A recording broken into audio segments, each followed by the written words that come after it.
Anong expectations ko dito sa movie? Well, because it's directed by Direk Daryl Yap, of course, I expected to be funny, well-told, and maganda syempre yung cinematography. So, fingers crossed, but I also expect to be thoroughly entertained. So, yun. High expectations, but Daryl never disappoints. So, yun.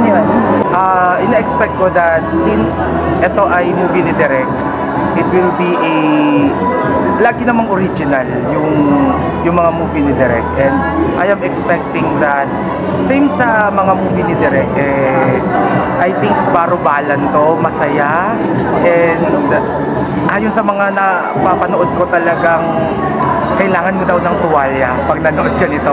So, yun ang ina-expect ko. I don't know kung iiyak ako. Malalaman natin after.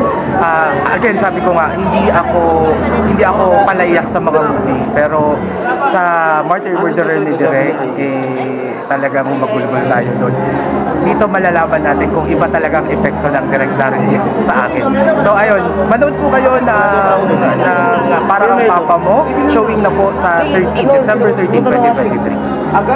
Expectations sa movie, because it's Direk Daryl, may pagka-Bulgarian for sure, roller coaster of emotions, pagkatapos, ito kasi non-political hindi masyadong mapolitical. So excited ako mapanood, because I know that this is going to be a story of every Filipino family.